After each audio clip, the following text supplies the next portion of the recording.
of this dog hunt.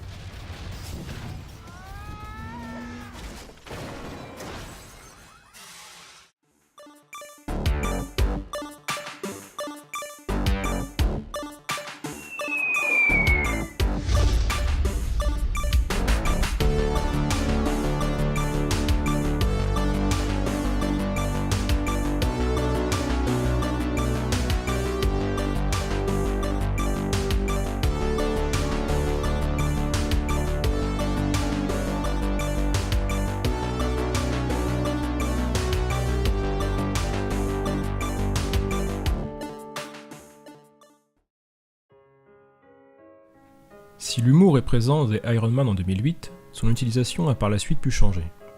En effet, sur les 5 premiers films, l'humour était présent en dehors des scènes qui se doivent d'être sérieuses ou sinon marquantes.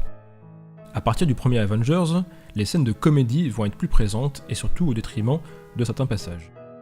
Ainsi, le méchant de l'histoire, Loki, se fait explicitement ridiculiser, notamment lors d'une scène avec le personnage de Hulk. Et le problème de décrédibiliser le méchant fait qu'il n'y a du coup pas d'enjeu fort au film. Car si l'antagoniste peut être vaincu à l'aide d'une vanne, on ne croit du coup plus au risque qu'il peut représenter, même si les dégâts et les victimes suggérées à l'image sont bien présents. À partir de là, les autres métrages du MCU vont continuer et parfois amplifier cette recette. Dans Thor 2 avec le personnage du professeur Selvig, dans Iron Man 3 avec le méchant qui est plus que ridiculisé, etc., etc. Alors, que des personnages soient drôles parmi l'ensemble des héros et héroïnes, ce n'est pas vraiment gênant en soi. Il faut bien un peu de changement et de diversité entre les personnages. C'est d'ailleurs déjà le cas dans les comics. Surtout que l'humour, dans les films, est généralement bon enfant. Le problème, c'est que certains films passent de la catégorie film d'aventure avec de l'humour à comédie d'aventure. Si la nuance peut paraître faible, ce n'est pourtant pas le cas. Car un humour trop présent, ou mal dosé, peut desservir la narration. En effet, même si l'on sait que les héros vont gagner d'une manière ou d'une autre à la fin, il est tout de même fâcheux de ne pas ressentir de danger pour eux tout au long de leur quête. C'est d'autant plus dommage pour des personnages qui sont devenus comiques au fur et à mesure de leur apparition dans les films, perdant ainsi de leur superbe. Ainsi, Bruce Banner dans The Incredible Hulk est un personnage torturé, en fuite, qui tente tout d'abord d'en finir avec son problème, puis va l'accepter avec cette part incontrôlable en lui. Ses apparitions dans Avengers 1 et 2, ou encore plus récemment dans Thor Ragnarok, ne sont plus du tout du même registre. Déjà parce que Edward Norton, acteur beaucoup plus cérébral et sérieux en apparence, a laissé sa place à Mark Ruffalo, qui lui est plus porté par la comédie. Mais aussi parce que Banner est passé du statut de scientifique maudit à celui de savant un peu fou à côté de la plaque.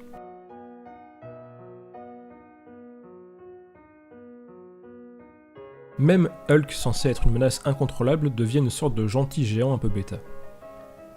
Constat similaire pour Thor. À l'origine personnage noble et royal, il est devenu un héros gaffeur et maladroit dans le 3e opus de la saga. A l'instar des méchants souvent moqués, certains héros deviennent de plus en plus ridicules. Démythifier un personnage est une chose, mais en rire en est une autre. Alors dans le lot, il y a des cas particuliers.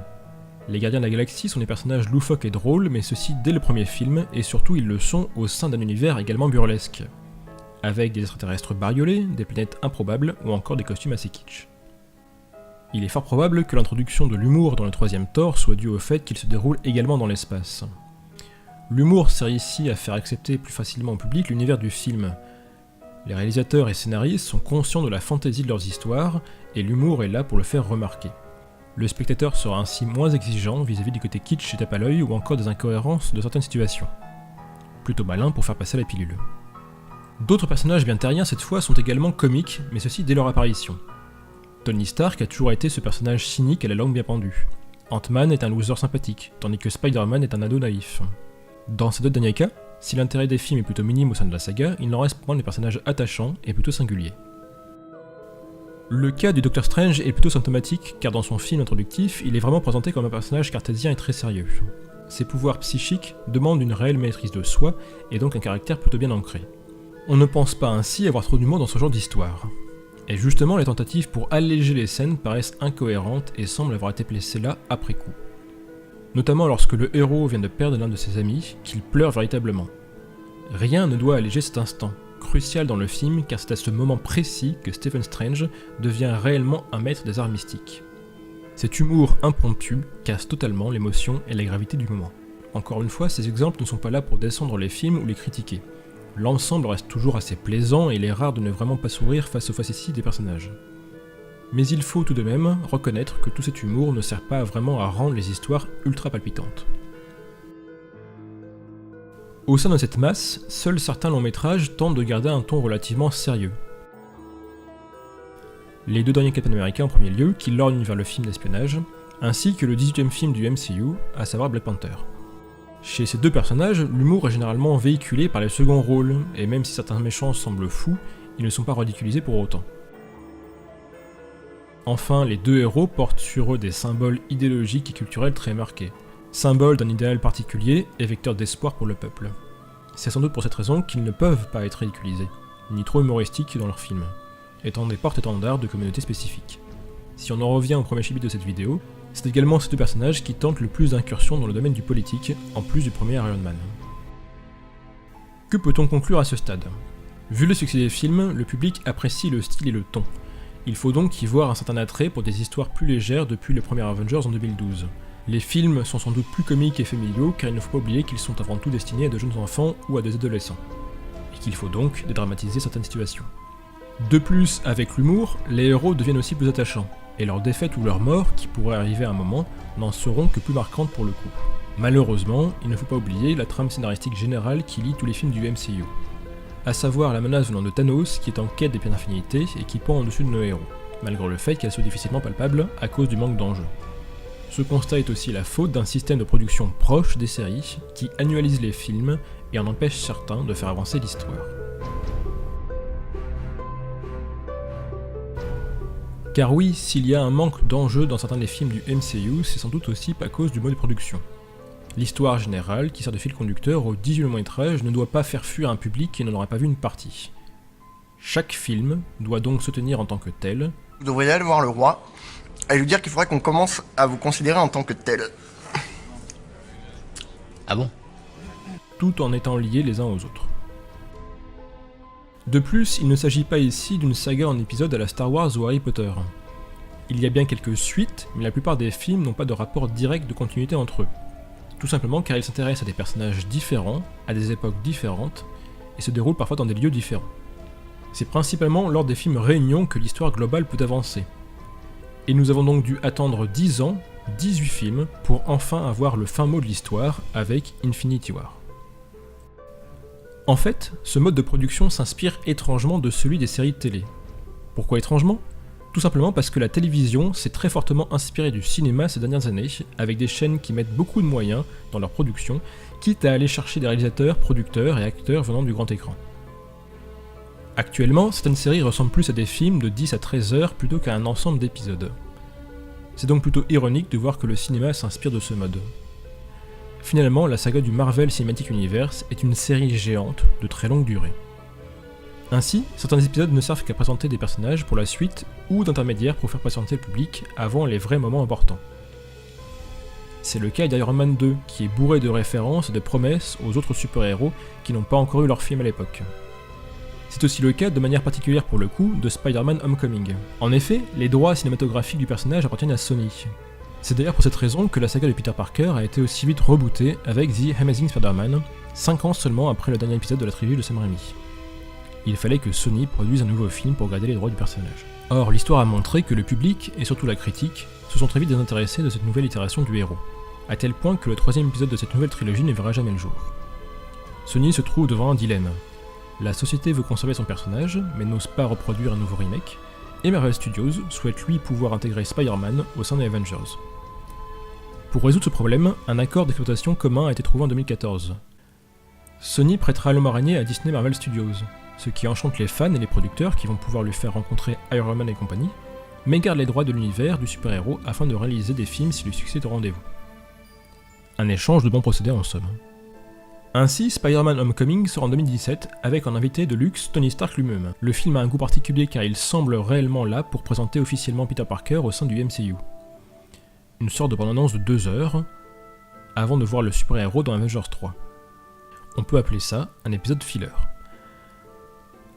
Un filler est un épisode hors série d'un anime japonais qui rajoute à la trame pour faire durer plus longtemps la saison. Généralement, il peut ne pas être regardé sans que cela nuise à la compréhension de l'histoire globale. Dans tous les cas, la machine fonctionne très bien, de telle sorte que 2 à 3 films du MCU sortent maintenant tous les ans, et la concurrence tente de reproduire exactement la même recette, avec plus ou moins de succès. C'est en grande partie de là que vient la principale critique, à savoir des films fast-food qui sont vite produits, vite consommés, et mal digérés diront certains. Le danger dans tout ça, c'est que le marché du cinéma est tellement saturé par la méthode Disney que le public est noyé et que d'autres films ne seront pas produits, d'où un sentiment de manque d'originalité chez Hollywood.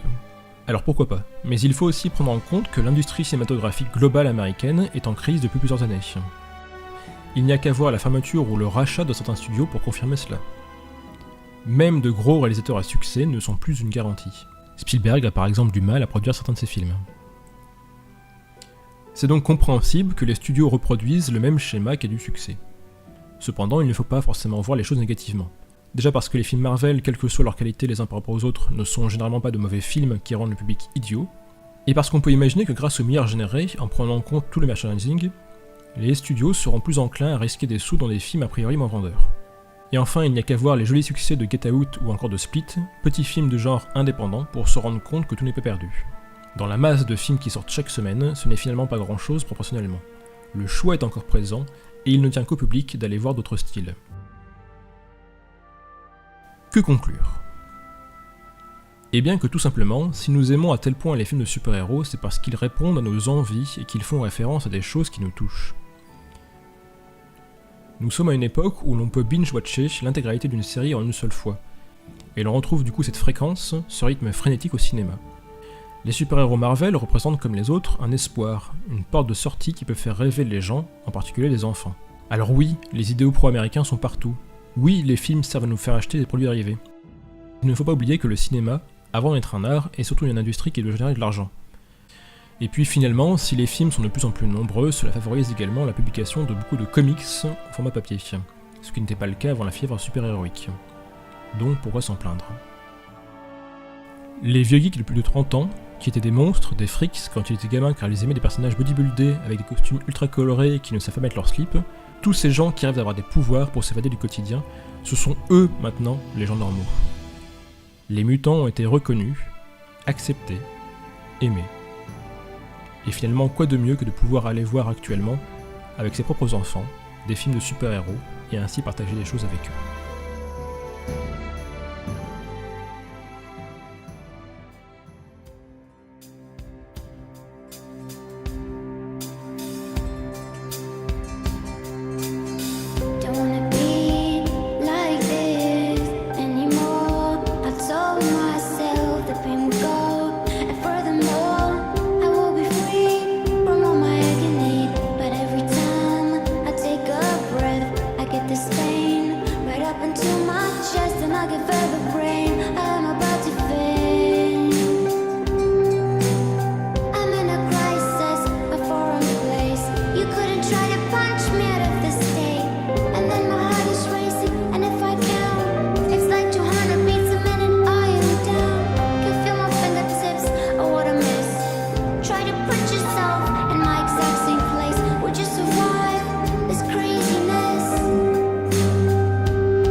Here's the story of a playboy genius who was gearing up to form some sort of crew. One's a former Russian spy, A god of thunder, one fought in World War II. It's the story of a handsome Star-Lord, like the greatest to ever walk the earth by far. And a falcon, and a magic doctor, Wakanda forever. So then one day all the heroes were assembled to fight a villain who packed much more than a punch. And this group was labeled the Avengers. That's the way we all became the Marvel Bunch. The Marvel Bunch. The Marvel Bunch. That's the way we became the Marvel Bunch. Hello, brother. Shut up!